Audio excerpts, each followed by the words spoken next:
Hey there, Careblazers. Welcome back to the place where we talk about everything dementia. Dr. Natalie here, and in today's video, I'm going to talk about power of attorney.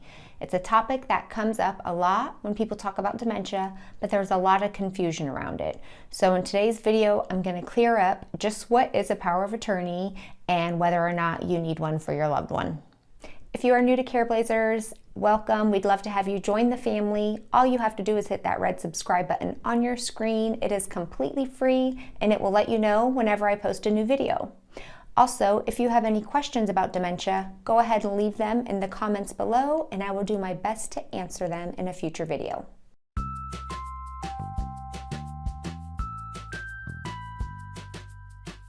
Let's talk power of attorney. There are two kinds: medical power of attorney and financial power of attorney. You may also have heard of them referred to as durable medical power of attorney or durable financial power of attorney. If you are caring for a loved one with dementia, I hope your loved one with dementia has a power of attorney. In fact, we should all have powers of attorneys, even now, but it's extremely important for somebody who has dementia to make sure they have a power of attorney. So here's what it is. A power of attorney is basically a document that identifies who you would want to make medical decisions on your behalf if there ever comes a time when you are unable to make them yourself. A classic simple example would be if you were in a serious car accident and were unconscious for a period of time, your power of attorney can then step in and make medical decisions on your behalf. Since you're clearly not in a position to be able to understand anything that's going on, you're not even able to speak. So if somebody has something like dementia, a disease that progressively gets worse to the point when their thinking is completely impaired and including their language, they may not even be able to speak, it is important that they have a trusted individual who's able to speak up and make decisions on their behalf. Now, I should say a power of attorney does not mean that that person can step in and start making decisions about their loved one from day one. Remember I said we should all have power of attorneys? That doesn't mean that our power of attorneys can start making decisions for us about our medical care. There has to be some sort of determination, usually by a primary care doctor or a psychologist, that says that this person is no longer able to make independent decisions about their medical care. Also, having a diagnosis of dementia doesn't automatically mean that a power of attorney goes into effect. There are plenty of people out there in the early stages of dementia or in the mild stage of dementia who are still able to take active part into their medical care and who's able to understand and reason, might need a little bit of support and extra help, but they're still able to make decisions about their health care. So it's only when that disease starts to progress more into the moderate or severe stages, when that loved one can no longer make reasonable decisions about their health care, that the power of attorney goes into effect. Also, it's worth noting that just because a power of attorney is in effect, and let's say you're in the position now where you have to basically make all decisions about your loved one's health care, it doesn't mean that you should completely exclude your loved one from being involved in discussions or conversations about what they want to happen with their health care. If your loved one is still in a position where they're able to have a reasonable discussion and participate, then you should try to use them as much as possible and involve them as much as possible in their care, if that makes sense for your loved one's situation. So in the early stages of the disease, it's important that you have conversation with your loved one about what they would want to happen to them in the event that things get much worse and they're unable to verbalize or they're unable to fully participate in their health care. You being the power of attorney does not mean that you get to make whatever medical decisions you want to make for your loved one with dementia. It means that you, as the power of attorney, get to make medical decisions based on what you know or you think you know your loved one would have wanted if they were still in a position to be able to say what they wanted from a clear, sound mind. So does that make sense? You're not making decisions based on what you want for your loved one. You're making decisions based on what you think your loved one would have wanted. So ideally, in a perfect world, people would have sat down with whoever their power of attorney is going to be and have discussions about what they would want. Do they want life support? Do they want feeding tubes, and etc. Ideally, me and my husband would sit down and I would explain to him what I would want to happen if I was in that position where I was unconscious.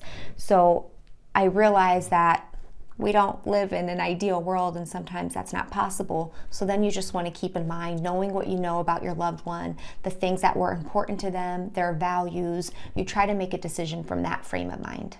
Being a power of attorney is a serious commitment.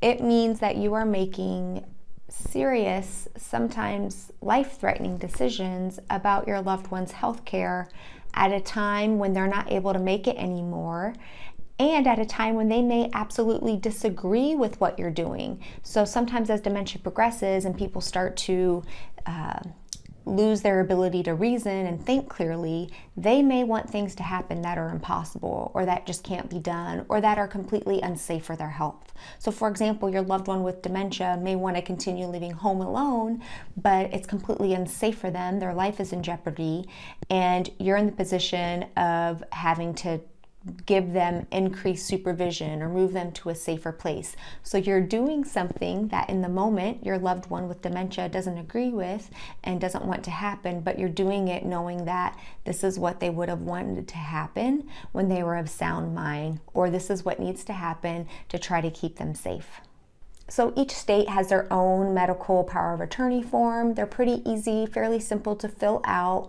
You could, if your loved one gets care at a hospital, you could ask your primary care provider to put you in touch with a social worker who's usually able to help get you the paperwork needed for medical power of attorney, and also have that scanned into their medical records so that your medical providers, your loved one's medical providers, know that they can talk to you and share information with you about their health care. Since recording this video on power of attorney and dementia, I received an email from a Careblazer who asked some really awesome questions about power of attorney, not knowing that I had already had this video planned. So I am putting in this slide and adding it after the fact to help answer some of his really great questions.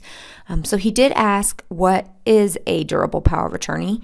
And I kind of covered that earlier, but basically a power of attorney is a designated person that is able to make decisions on somebody's behalf when they're no longer able to do so themselves. Now, the difference between a durable power of attorney and a non-durable or general power of attorney is that a general or non-durable power of attorney goes away once a person becomes incapacitated. So this type of non-durable POA, that's essentially for a specific task. Like, let's say you have a legal paper or you need to sign some legal documents, but you're not able to be in the same state. Well, you can appoint a non-durable POA to go act on your behalf and sign those papers. And so once they do that, then that power of attorney goes away. So when it comes to dementia care, we're really talking about durable power of attorney. So when your loved one with dementia is no longer able to make sound medical decisions on their own, the power of attorney goes into effect and stays in place.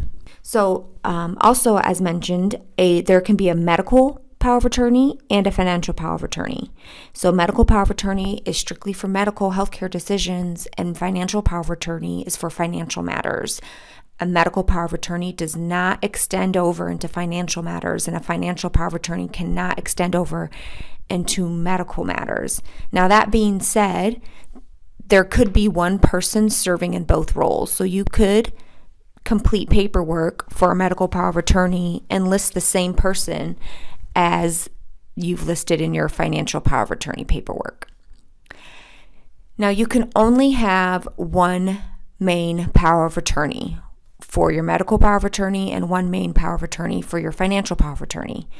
So you can identify an alternate, however. So the reason you can't have two of the same power of attorneys, for instance, you can't have, if you're siblings, you can't have a brother and a sister both be medical power of attorneys, because that leads to a lot of potentially sticky issues, disagreements, arguments, difficulty making decisions, because maybe the two power of attorneys don't agree. So that's why there's always one main person identified with an alternate backup in case for some reason that primary power of attorney was not available.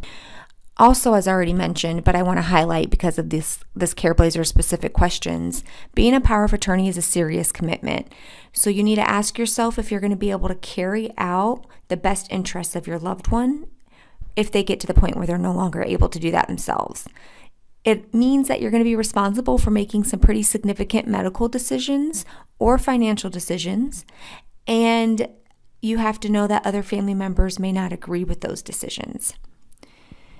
Finally, it's really important to have power of attorney paperwork completed sooner rather than later. So if your loved one with dementia progresses too far along in their disease that they're really unable to understand the paperwork or appoint a trusted power of attorney, then they're not going to understand the seriousness of what they're signing, and it's going to be too late for them to appoint a power of attorney. Careblazers, I hope this video has been helpful to you. Let me know what other questions you have by leaving a comment below.